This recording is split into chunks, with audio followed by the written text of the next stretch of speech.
حضرات سامعین گرامی قدر، معزز حاضرین مجلس،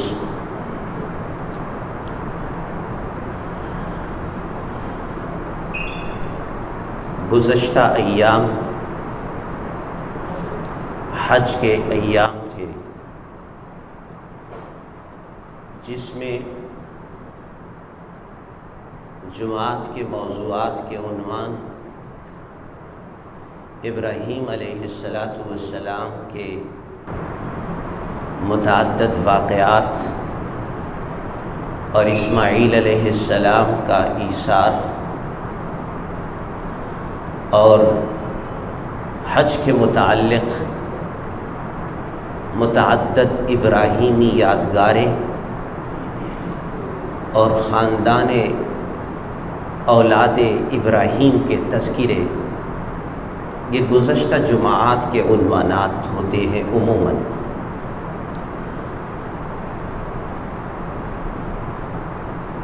لیکن آج کے جمعہ میں قرآن کریم میں اللہ تعالیٰ نے ابراہیم علیہ السلام کا جو کثرت کے ساتھ ذکر کیا ہے اور حضور صلی اللہ علیہ وسلم اور آپ کی امت کو ابراہیم علیہ السلام کے ساتھ جو خاص نسبت قائم ہے، اس نسبت اور مناسبت کا تذکرہ اور اس میں اپنی حیثیت کا اظہار، ہم کون ہیں، کہاں کھڑے ہیں، کیا کرنا ہے، ہمارے متعلق امیدیں کیا تھیں۔ ابراہیم علیہ السلام نے بھی آپ سے امیدیں رکھی ہوئی تھیں، حضور صلی اللہ علیہ وسلم بھی آپ سے امیدیں وابستہ کیے ہوئے تھے۔ چند ان باتوں کا ذکر قرآن کریم کے 69 مقامات پر، 69 مقامات پر 25 سورتوں میں اور 17 پاروں میں اللہ تعالیٰ نے ابراہیم علیہ السلام کا ذکر فرمایا ہے۔ حضرت ابراہیم علیہ السلام وہ واحد نبی ہیں کہ جن کے نام پر اللہ نے ایک سورت نازل فرمائی ہے قرآن مجید میں، جسے سورہ ابراہیم کہا جاتا ہے۔ حضرت موسیٰ علیہ السلام کے بعد سب سے زیادہ تفصیل جس نبی کی قرآن میں ذکر ہوئی ہے وہ حضرت ابراہیم علیہ السلام ہے۔ ہمارے ہاں صرف ذکر اس بات کا ہوتا ہے کہ جب حج کے مہینے آ جائیں تو تذکرہ ابراہیم و اسماعیل، حج کی یادگاریں، مناسک حج۔ لیکن میرے خیال میں ابراہیم علیہ السلام کا ذکر ہمارے ہر عمل میں موجود ہے۔ جب ہم درود پڑھتے ہیں، درود ہر نماز کا حصہ ہے، ہم اس درود میں اللہ تعالیٰ سے درخواست کر رہے ہوتے ہیں، اللہم صلی علی محمد وعلی آل محمد کما صلیت علی ابراہیم۔ نماز میں بھی ابراہیم علیہ السلام کا ذکر ہے، بلکہ جب ہم ابتدا کرتے ہیں نماز کی تو نماز کے آغاز میں جب ہم نیت کرتے ہیں اور اللہ اکبر کہتے ہیں نیت کرتے ہوئے، تو ہم دل سے یہ خیال اور یہ تصور جما رہے ہوتے ہیں کہ ہمارا رخ قبلہ کی طرف ہے، اور قبلہ کے بانی کون ہیں، قبلہ کے معمار اور تعمیر کرنے والے کون ہیں، حضرت ابراہیم علیہ السلام۔ تو نماز کے آغاز میں اس قبلے کی نیت میں ابراہیم علیہ السلام کا ذکر خیر آیا۔ اب پوری نماز مکمل کی ہے، اتحیات میں بیٹھے ہیں، اتحیات میں پھر جب درود پڑھنے لگے ہیں تو آپ صلی اللہ علیہ وسلم پر درود و سلام کے ذیل میں دوبارہ ابراہیم علیہ السلام کا تذکرہ آیا۔ گویا نماز کا آغاز بھی ابراہیم کے ذکر سے ہے اور نماز کا اختتام بھی ابراہیم علیہ السلام کے تذکرے سے ہے۔ اور پھر ہم جو دعا پڑھتے ہیں رب اجعلنی مقیم الصلاۃ ومن ذریتی ربنا وتقبل دعا، یہ دعا اصل میں دعائے ابراہیم ہے۔ حضرت ابراہیم علیہ السلام کی زبان سے نکلے ہوئے یہ الفاظ دعا بابرکت الفاظ، اللہ تعالیٰ نے انہیں قرآن کا حصہ بھی بنا دیا اور اللہ تعالیٰ نے انہیں نماز کا حصہ بھی بنا دیا۔ تو نماز کا آغاز بھی ابراہیم علیہ السلام کے بنائے ہوئے قبلے کی جانب رخ کرنے کی نیت سے، اور اس کا اختتام بھی آپ صلی اللہ علیہ وسلم پر درود پڑھنے کے ساتھ ساتھ حضرت ابراہیم علیہ السلام پر درود پڑھنے سے، اور پھر دعائے ابراہیمی کے ساتھ اس کا اختتام۔ اور اسی طرح جب انسان حج کرنے کے لیے جاتا ہے تو سب سے پہلا عمل جب وہ احرام باندھتا ہے، جس وقت وہ عمرے کا احرام باندھتا ہے، جس وقت وہ حج کا احرام باندھتا ہے، جو الفاظ زبان سے نکالتا ہے وہ الفاظ، وہ تلبیہ لبیک اللہم لبیک، یہ الفاظ اصل میں ابراہیم علیہ السلام کی دعا کا جواب ہے۔ ابراہیم علیہ السلام نے جب خانہ کعبہ کو تعمیر کیا تھا تو تعمیر کعبہ کے بعد اللہ تعالیٰ نے ابراہیم علیہ السلام کو حکم دیا وَأَذِّن فِي النَّاسِ بِالْحَجِّ، اے ابراہیم آپ لوگوں میں حج کا اعلان کیجئے کہ اس کعبۃ اللہ کو لوگ آ کر آباد کریں اور اس کا طواف کریں۔ ابراہیم علیہ السلام نے وہیں پر کھڑے ہو کر اس مقام پر، جس مقام پر کھڑے ہو کر ابراہیم علیہ السلام نے خانہ کعبہ کو تعمیر کیا تھا، اسی مقام پر کھڑے ہو کر ابراہیم علیہ السلام دنیا کے ہر 400 رخ فرما کے اعلان عام فرماتے ہیں کہ اے لوگو جو ابھی ہو یا جو بعد میں آؤ گے، قیامت تک آنے والے انسانوں کے لیے ابراہیم علیہ السلام کا اعلان تھا۔ تو ابراہیم علیہ السلام کے اعلان کے جواب میں یہ تلبیہ پڑھنے والا لبیک اللہم لبیک کہتے ہوئے اپنی حاضری لگوانے کے لیے جا رہا ہوتا ہے۔ تو حج کا آغاز بھی ابراہیم علیہ السلام کی یادگاروں سے، اور درمیان میں پھر ان کی اولادوں کی یادگاریں، کہیں اسماعیل علیہ السلام کی یادگار اور کہیں حضرت حاجرہ کی یادگار، صفا اور مروہ کی سعی، اور پھر اختتام میں جب حج مکمل ہو جاتا ہے تو آخر میں الوداعی طواف کیا جاتا ہے۔ جو الوداعی طواف ہے یہ طواف بھی اس گھر کا ہے جس گھر کو ابراہیم علیہ السلام نے بنایا تھا۔ تو ابراہیم علیہ السلام کی شخصیت کا قرآن کریم کے 69 مقامات پر 25 سورتوں اور 17 پاروں میں ذکر کرنے کی وجہ سمجھ آتی ہے کہ ابراہیم علیہ السلام کے ساتھ حضور صلی اللہ علیہ وسلم کو بھی مناسبت ہے اور امت محمدیہ کو بھی مناسبت ہے، اور ابراہیم علیہ السلام کو بھی ہمارے ساتھ خاص مناسبت ہے۔ انہی مناسبتوں کے تذکرے کرنے کے لیے آج اس موضوع کا انتخاب کیا ہے۔ اللہ تعالی ہم سب کو ان تمام باتوں پر جو کہی جائیں عمل کرنے کی توفیق نصیب فرمائے۔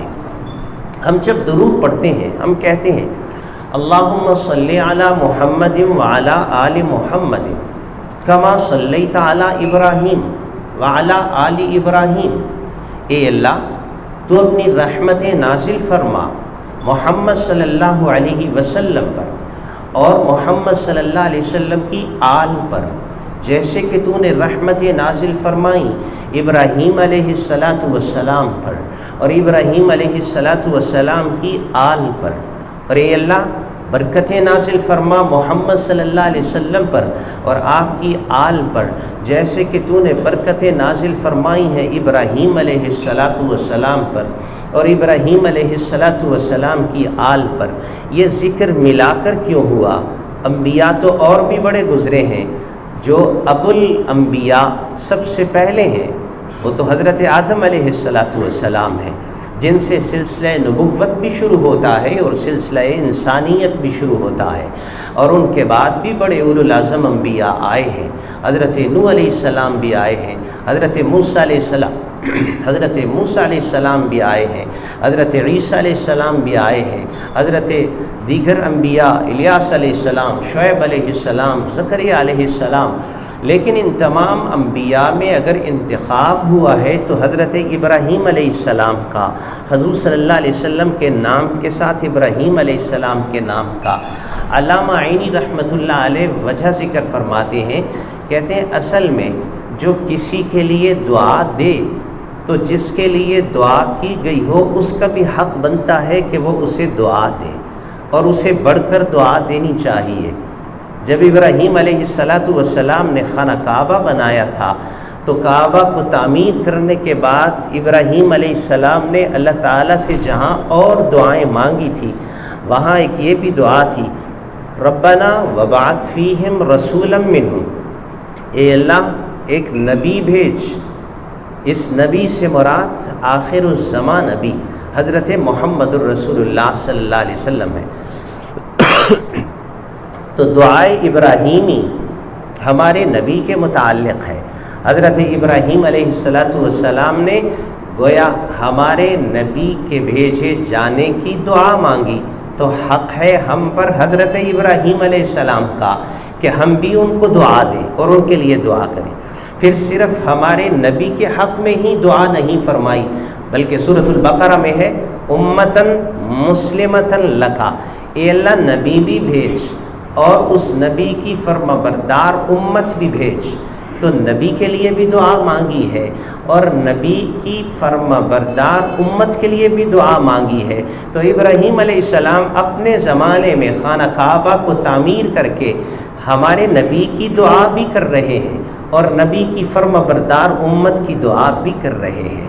اس لیے ہم پر بھی حق ہے کہ ہمارے نبی صلی اللہ علیہ وسلم نے ہمیں جو طریقہ بتایا کہ جب تم مجھ پر دعا، مجھ پر درود کے لیے اللہ کے روبرو درخواست کرو تو ساتھ یوں بھی کہو اللہم صلی علی محمد وعلی آل محمد کما صلیت علی ابراہیم، کہ ابراہیم نے دعائیں مانگی ہیں میرے لیے بھی تمہارے لیے بھی، تو تم بھی اپنی دعاؤں میں شامل کرو ابراہیم علیہ السلام کو۔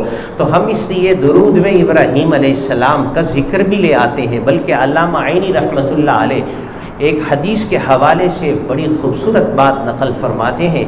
حضور صلی اللہ علیہ وسلم جب معراج کی رات آپ صلی اللہ علیہ وسلم بیت المقدس میں تشریف لے گئے، بیت المقدس سے پھر آسمانوں کا سفر شروع ہوا، آسمانوں میں متعدد انبیاء علیہم السلام سے ملاقاتیں ہوئیں، حضرت موسیٰ علیہ السلام سے ملاقات، عیسیٰ علیہ السلام سے ملاقات، حضرت یوسف علیہ السلام سے ملاقات، ہارون علیہ السلام سے ملاقات، حضرت ابراہیم سے بھی ملاقات ہوئی۔ ان ملاقاتوں میں اور ابراہیم علیہ السلام کی ملاقات میں ایک بڑا فرق تھا۔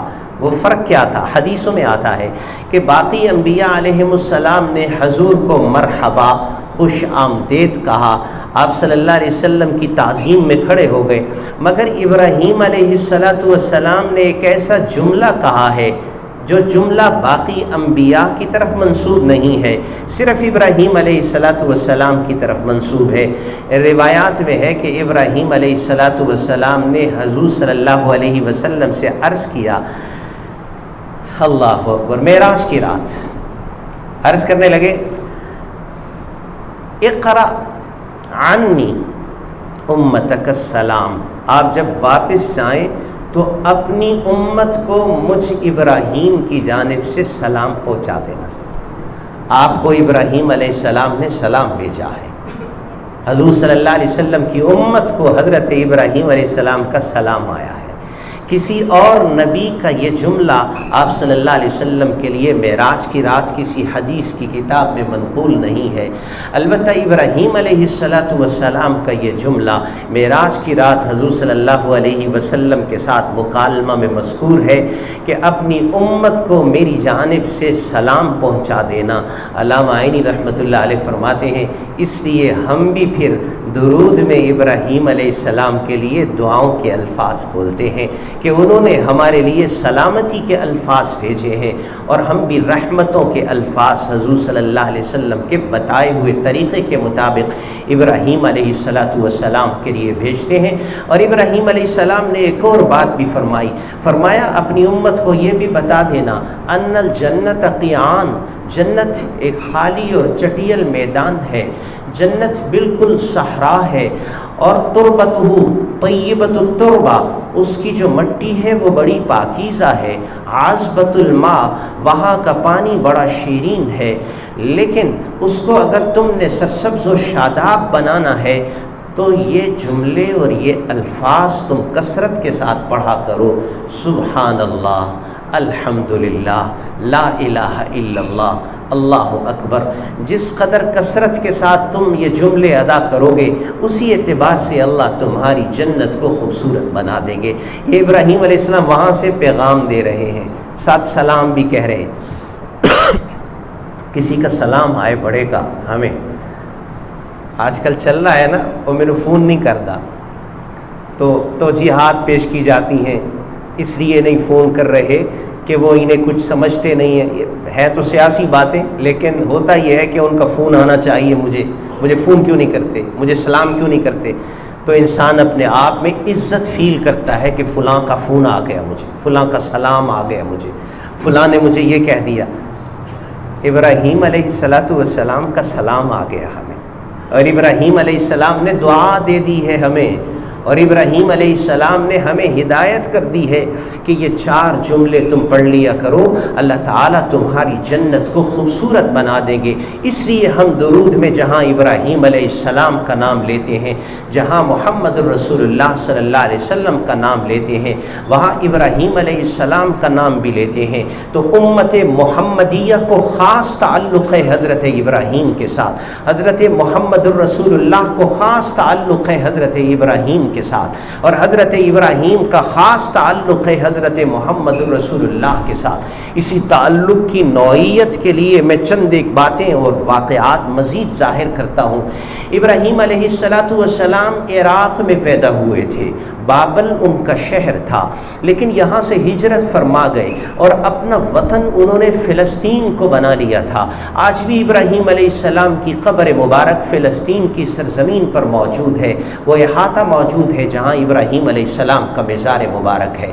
مگر اللہ کے حکم سے ابراہیم علیہ السلام کو حکم ہوتا ہے کہ اپنی گھر والی حضرت ہاجرہ کو اور اپنے بیٹے حضرت اسماعیل کو یہاں نہیں رکھنا، بلکہ تم نے کعبۃ اللہ کو آباد کرنے کے لیے وہاں پر انہیں ٹھہرا دینا ہے۔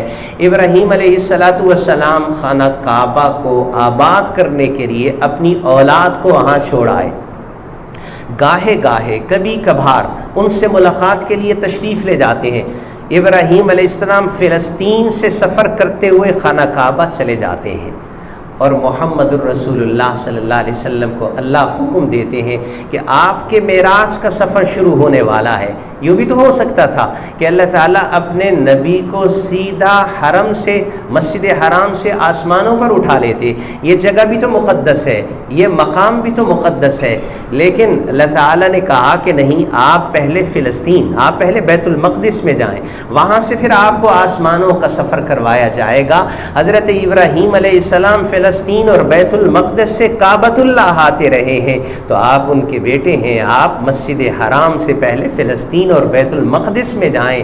ابراہیم اس کو آباد کرنے کے لیے آتے رہے اور آپ ادھر تشریف لے جائیں۔ وہاں حضور صلی اللہ علیہ وسلم کی، آپ صلی اللہ علیہ وسلم کی آمد پر اور آپ کے اکرام میں اللہ تعالیٰ نے انبیاء کو یکجا فرمایا، اور حضور علیہ السلام نے وہاں انبیاء کو نماز پڑھائی، یعنی روحانی طور پر اللہ نے بتلا دیا کہ محمد الرسول اللہ صلی اللہ علیہ وسلم کا دین یہاں پر بھی غالب آ جائے گا۔ ابراہیم خانہ کعبہ کو آباد کرنے کے لیے سفر فرماتے رہے، محمد الرسول اللہ بیت المقدس کو آباد کرنے کے لیے سفر کر رہے ہیں، اور محمد الرسول اللہ کے ایک امتی حضرت عمر رضی اللہ تعالیٰ عنہ نے اسے آباد کر دیا اور اسے فتح فرما لیا۔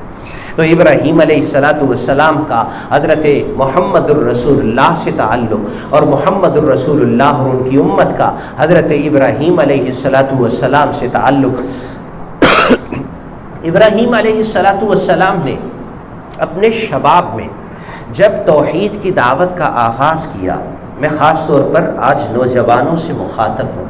اللہ تعالیٰ نے ابراہیم علیہ السلام کا قرآن میں ذکر کرتے ہوئے فرمایا ہے وَلَقَدْ آتَيْنَا إِبْرَاهِيمَ رُشْدَهُ مِنْ قَبْلُ وَكُنَّا بِهِ عَالِمِينَ، ہم نے ابراہیم علیہ السلام کو نوجوانی کے آغاز سے ہی رشد و ہدایت عطا فرما دی تھی۔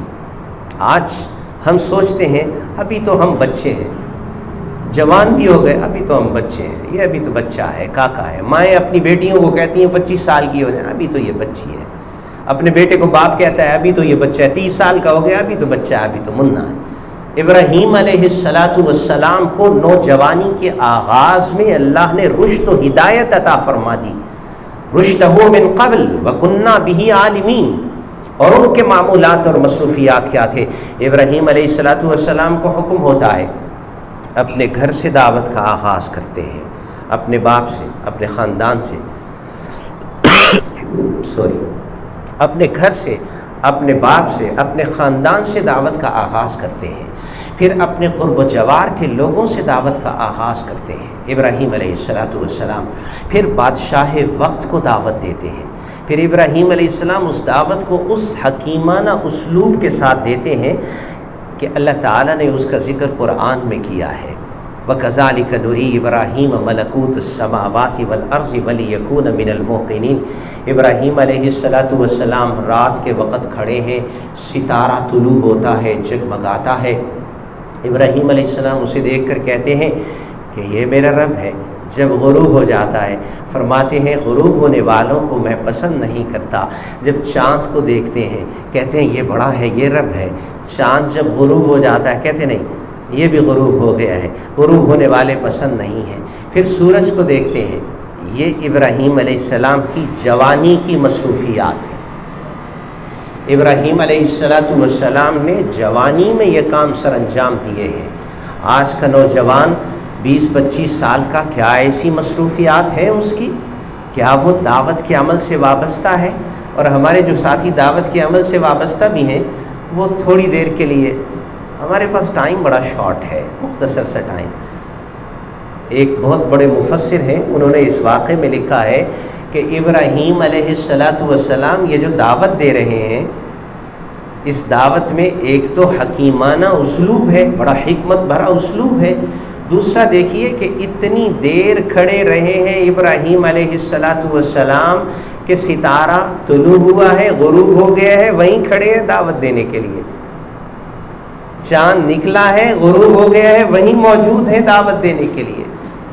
سورج کے غروب تک موجود ہے دعوت دینے کے لیے۔ یہ ہے جوانی کی مصروفیات اور معمولات، یہ ہونے چاہیے معمولات، بزرگوں کے معمولات بھی یہ ہوں جو ابراہیمی معمولات ہیں۔ تو ابراہیمی بنیے، ابراہیم علیہ السلام کے نقش قدم پر چلنے کے لیے اپنے آپ کو تیار کیجیے۔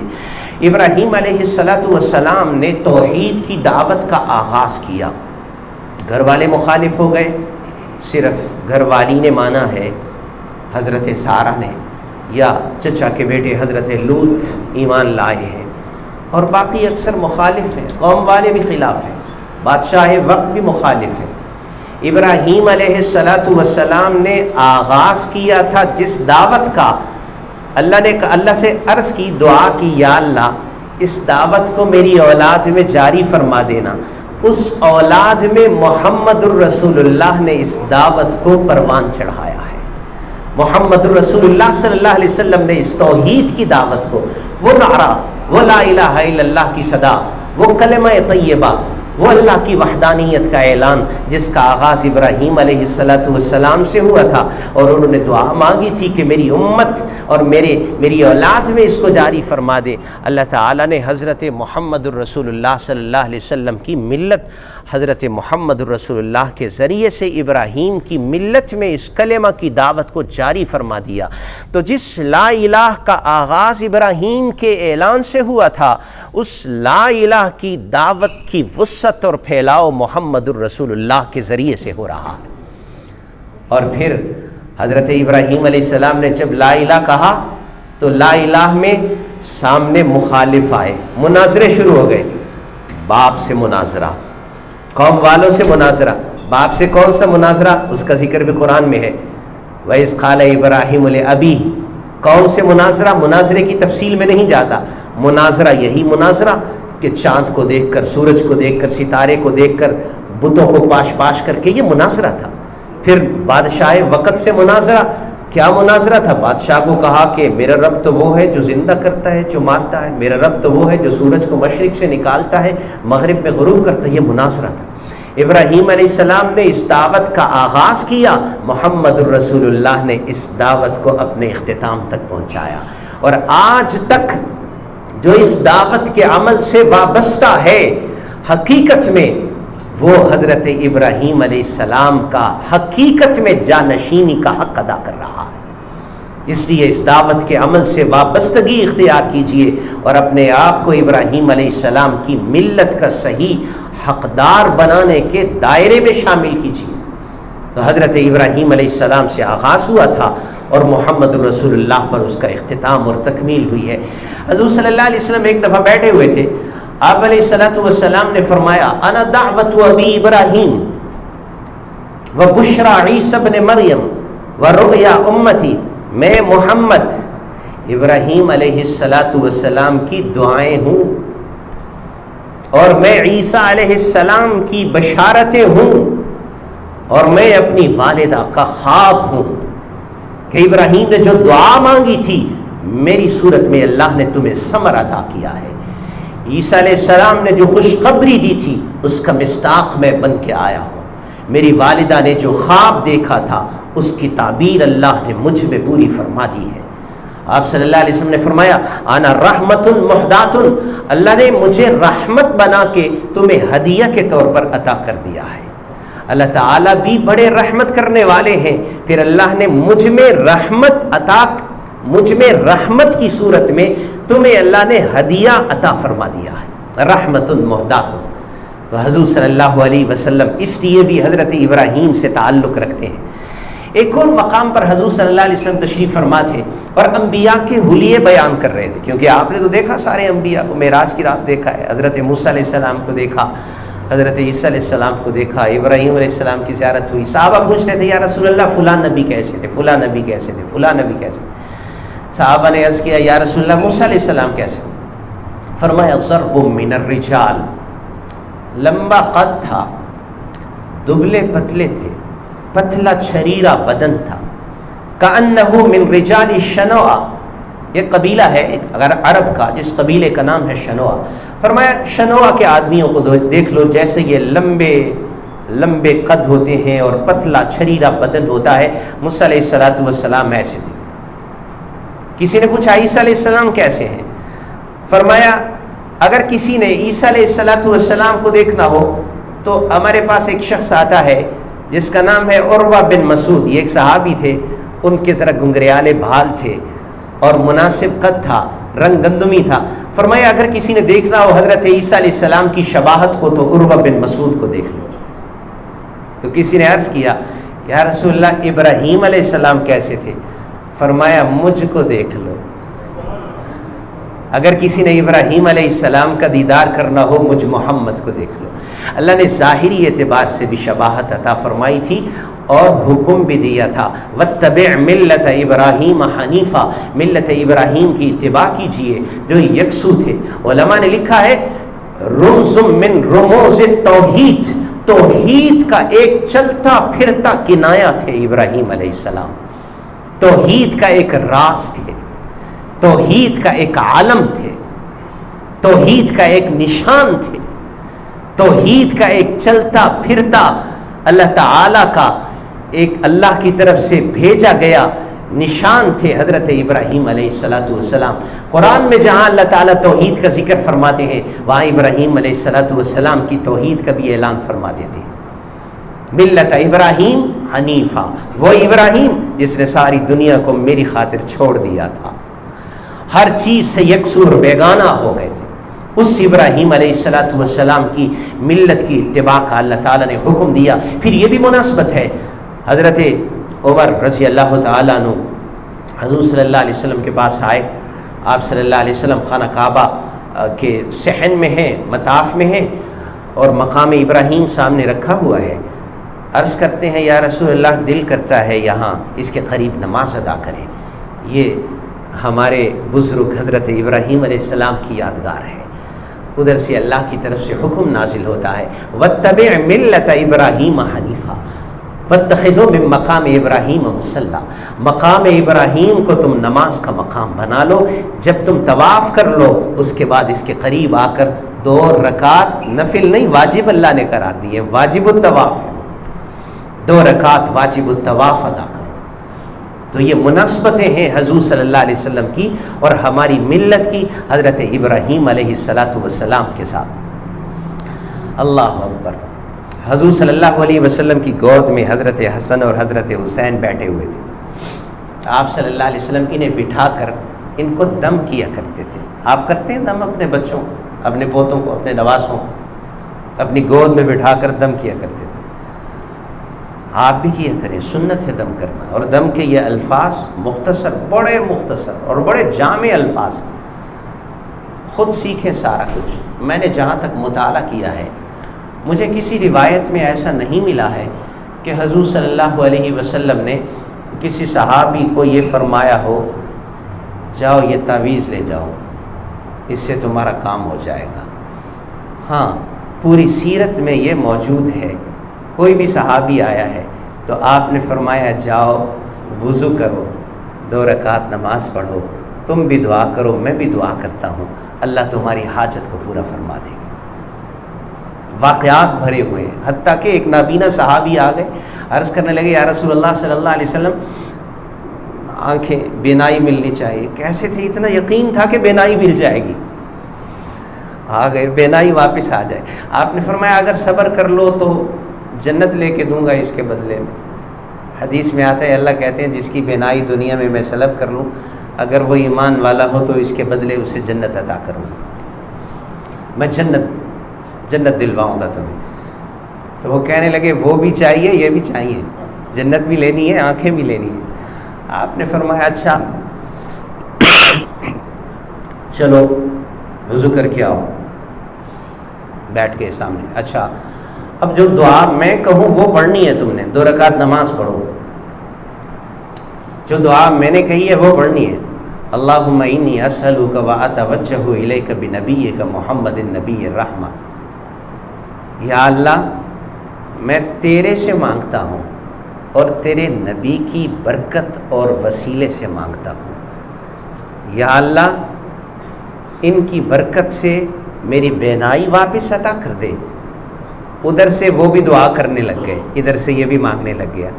اللہ میں نے اس کو جہاں لانا تھا لے آیا، کھڑا کر دیا اس کو. یہی کام ہوتا ہے نا کہ اللہ سے جوڑ دینا.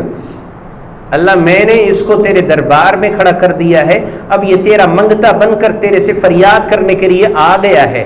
یا اللہ تو اس کی دعا قبول فرما. اسے کہا تو بھی مانگ اور خود بھی مانگنے لگے. اللہ تعالیٰ نے دعا قبول فرمائی، اسے بینائی بھی مل گئی، اسے جنت بھی عطا ہو گئی. تو میرے بھائیو یہ چند الفاظ ہوتے ہیں. انگریزی کے بڑے سارے الفاظ ہم یاد کر لیتے ہیں لیکن عربی کے 3 لفظ ہم سے یاد نہیں ہوتے. اعوذ بکلمات اللہ التامات من شر ما خلق. لمبی دعا ہے، مختصر ترین دعا ہے. حضرت حسن بیٹھے ہوئے ہیں، حضرت حسین بیٹھے ہوئے ہیں، دعا پڑھی اعوذ بکلمات اللہ التامات من شر ما خلق. دم کیا اعوذ بکلمات اللہ التامات من شر ما خلق، دم کیا. اور پھر فرمایا میں جو تمہیں دم کر رہا ہوں میرے باپ ابراہیم اپنے پاس اپنے بیٹے اسماعیل اور اسحاق کو بٹھا کر اسی طرح دم کیا کرتے تھے جس طرح میں تمہیں دم کر رہا ہوں. یہ تعلق ہے ابراہیم علیہ السلام کے ساتھ حضور صلی اللہ علیہ وسلم کا اور ملت اسلامیہ کا، ہمارا اور آپ کا. اللہ اکبر. قرآن کریم کے متعدد مقامات پر صحابہ کے واقعات میں ہے کہ جب بھی کوئی پریشانی کا عالم ہوتا تھا، کوئی ایسی خبر آتی تھی جس سے دشمن انہیں خوف زدہ کرنے کی کوشش کرتا تھا تو صحابہ کی زبان سے، حضور صلی اللہ علیہ وسلم کی زبان سے یہ نکلتا تھا حسبنا اللہ و نعم الوکیل نعم المولا و نعم النصیر. اور سیرت اور تاریخ کی کتابوں میں لکھا ہے کہ یہ ابراہیم علیہ السلام نے اس وقت میں یہ الفاظ بولے تھے جب ابراہیم علیہ السلام کو نمرود نے بڑکائی ہوئی آگ میں ڈالا، تو ابراہیم علیہ السلام جب آگ میں ڈالے جا رہے تھے اس وقت یہ پڑھ رہے تھے حسبنا اللہ و نعم الوکیل نعم المولا و نعم النصیر، ہمارے لیے اللہ کافی ہے اور وہ بہترین کارساز ہے، اور کیا ہی زبردست اور بہترین کارساز، نعم المولا و نعم النصیر۔ تو یہ روحانی محبتیں اور تعلقات، اور یہ تعلق صرف حضور کی حد تک نہیں جیسے میں نے بتایا، یہ صحابہ سے بھی تعلق تھا، بلکہ ظاہری تعلق بھی تھا۔ ابو مسلم خولانی کا واقعہ احادیث کی کتابوں میں موجود ہے۔ حضرت ابو مسلم خولانی حضور صلی اللہ علیہ وسلم کے زمانے میں مسلمان ہو چکے تھے، لیکن آپ صلی اللہ علیہ وسلم کی زیارت نہیں کر پائے تھے، آنا چاہتے تھے مگر کچھ حالات تھے جس کی وجہ سے نہیں کر پائے، جیسے اویس قرنی تھے۔ ابو مسلم خولانی کو اس وقت کا جو جھوٹا مدعی نبوت تھا اسود عنسی، اس نے ان پر ظلم و ستم کیا اور ان کو کہا کہ میرا کلمہ پڑھو۔ انہوں نے اس کے سامنے اسے جھوٹا کہا اور اسے غلط قرار دیا، کہا میں صرف محمد الرسول اللہ کی رسالت پر ایمان رکھتا ہوں اور جو انبیاء گزرے ہیں میں تجھے نہیں مانتا، اشہد ان لا الہ الا اللہ واشہد ان محمد عبدہ ورسولہ کہتا ہوں، بس۔ اس نے ان کے لیے آگ جلائی اور ان کو آگ میں ڈلوا دیا۔ ابو مسلم اسی طرح اس آگ سے باہر نکل آئے جس طرح کہ ابراہیم علیہ السلام آگ سے باہر آ گئے تھے، اور وہاں سے اب چونکہ سارے لوگ مخالف تھے، علاقہ مخالف، بستی مخالف، اس بستی کا جو بڑا تھا وہ مخالف، تو وہاں سے نکل آئے کہ میں جا کر اپنا حال دل سناتا ہوں انہیں، مدینے میں جا کر حضور صلی اللہ علیہ وسلم کو بتاتا ہوں کہ میرے ساتھ یہ ظلم و ستم ہوا ہے۔ ان کے وہاں پہنچنے سے قبل وہاں خبر پہنچ چکی تھی کہ ایک شخص ابو مسلم، اس کے ساتھ اسود عنسی نے یہ ظلم کیا کہ اسے آگ میں ڈالا، اور اللہ تعالیٰ نے سنت ابراہیمی کو دوبارہ زندہ فرما دیا اور اسے آگ سے نکال دیا۔ حضور صلی اللہ علیہ وسلم دنیا سے رخصت ہو چکے تھے، حضرت ابو بکر صدیق رضی اللہ تعالیٰ عنہ کا زمانہ تھا۔ انہوں نے باہر اپنی سواری باندھی، ابو مسلم خولانی نے مسجد نبوی میں چلے گئے اور ایک ستون کے پیچھے نیت باندھ لی اور نماز ادا کرنے لگے۔ حضرت عمر بیٹھے ہوئے تھے، انہوں نے دیکھا ایک باہر سے آیا ہوا مسافر آدمی، یہاں کا نہیں لگتا مدینہ کا، وہ نماز ادا کر رہا ہے۔ اس زمانے میں خبر گیری کا رواج تھا، دوسروں کا احساس ہوا کرتا تھا، آج کل وہ ختم ہو چکا ہے۔ اللہ تعالی ہمارے اندر بھی زندہ فرما دے۔ حضرت عمر اسے جا کر پوچھتے ہیں من الرجل، کون ہے جناب؟ تو کہنے لگے من الیمن، یمن سے آنے والا مسافر ہوں۔ کہتے ہیں اچھا ہمارے اس ساتھی کا کیا حال ہے جس کو اسود عنسی نے آگ میں ڈالا تھا اور اللہ نے اسے زندہ بچا لیا، باہر نکال دیا؟ تو یہ کہتے ہیں اس کا نام عبداللہ بن ثوب ہے۔ حضرت عمر کی فراست نے پہچان لیا کہ میں اسے پوچھ رہا ہوں اس کا کیا حال ہے، یہ نام بتا رہا ہے۔ تو کہتے ہیں تم ہی تو نہیں ہو وہ؟ تو انہوں نے کہا جی مجھے اللہ تعالیٰ نے آگ سے محفوظ بچا لیا اور باہر نکال دیا۔ کہتے ہیں کھڑے ہو جاؤ۔ حضرت عمر کھڑے ہوئے، اس کی پیشانی کا بوسہ لیا اور فرمایا اللہ تیرا شکر ہے تو نے اپنے نبی کے اس غلام کو اس بندے کی زیارت کروا دی جس کے لیے اللہ نے سنت ابراہیمی کو دوبارہ دکھا دیا۔ اور پھر انہیں تھاما اور حضرت ابراہیم علیہ السلام حضرت ابو بکر صدیق کے پاس لے گئے کہ یہی وہ شخص ہیں جن کے ساتھ اللہ نے یہ معاملہ فرمایا۔ تو محمد الرسول اللہ تو حضرت ابراہیم کی اولاد میں سے ہیں، ان کا تو تعلق بنتا ہے۔ ارے جو محمد کی سنت و محبت کے دائرے میں آ جائے وہ بھی ابراہیمی ہو جاتا ہے، اس کا تعلق بھی قائم ہو جاتا ہے۔ پھر روحانی تعلق کے علاوہ ظاہری تعلق بھی جڑ جاتا ہے، تو اللہ سنت ابراہیمی کو ان کے حق میں زندہ فرما دیتے ہیں۔ نوجوانوں آپ بچے نہیں ہو، نماز فرض ہو گئی ہے، آپ بڑے ہو گئے ہو، آپ بڑے ہو گئے ہو، بچیاں بڑی ہو گئی ہیں، نماز فرض ہو گئی ہے، بڑی ہو گئی ہیں، اب آپ بڑوں والے کام کرو، اب آپ ابراہیمی بنو، اب آپ محمدی بنو، اب آپ حضور والے بنو، اب آپ ابراہیم والے بنو، ان جیسے کام کرو، دعوت دو، توحید کا پرچار کرو، اپنی قوم کو دعوت، اپنے گھر میں دعوت، اپنے محلے میں دعوت کا موقع ملے دنیا کے ہر شخص کو دعوت۔ یہ ہے ابراہیم علیہ السلام کا وہ کردار کہ قرآن کریم کے 69 مقامات پر اللہ نے اس کردار کو ذکر فرمایا ہے۔ 17 پارے، 25 سورتیں اور 69 مقامات پر ابراہیم کا ذکر اللہ نے قرآن میں ایسے ہی نہیں کیا، ہمیں سمجھانے اور بتانے کے لیے کیا۔ ہم کیا بن رہے ہیں؟ ہمارے نوجوان، اللہ انہیں سمجھ اور ہدایت نصیب فرما دے، باپ کہتا رہتا ہے بچہ ہے، ماں کہتی رہتی ہیں بچی ہیں، اور انہوں نے کانوں میں بالیاں، بندے، اور پھر پان کی سرخی، اور پیچھے سے اب تو بت بھی رکھنے شروع ہو گئے، پتہ نہیں لگتا پیچھے سے کہ یہ صاحب ہیں یا صاحبہ ہیں، اور پھر کپڑے بھی ایسے۔ اللہ تعالیٰ ہدایت نصیب فرمائے کہ کپڑے بھی استغفار کر رہے ہوتے ہیں۔ اگر کپڑوں کی استغفار ہم سن سکتے، بچیوں کے کپڑے یا بچوں کے کپڑے، دنیا کی ہر چیز اللہ سے تو وہ استغفار کرتی، تو کہاں ابراہیم کی سنت، اور کہاں یہ مغربی بنے جا رہے ہیں، اور کہاں یہ یورپی اور امریکی بنے جا رہے ہیں۔ یہ کامیابی نہیں ہے۔ اقبال نے کہا تھا کہ یہاں تو مغرب میں سورج بھی جا کر غروب ہو جاتا ہے، تو اس ڈوبی ہوئی تہذیب سے تم کیسے ترقی کر سکتے ہو؟ اس میں ترقی نہیں ہے۔ اور آج کل پوری طاقت کے ساتھ اس تہذیب کو ہمارے اوپر مسلط کیا جا رہا ہے، حالات آپ کے سامنے۔ تو میرے بھائیو دوستو، اگر موقع ملا تو قرآن کریم کی یہ جو 69 آیات ہیں، کبھی اس موضوع پر ان آیات کا خلاصہ آپ کے سامنے پیش کروں گا کہ اللہ نے ان آیات میں کیا میسج دیا ہے۔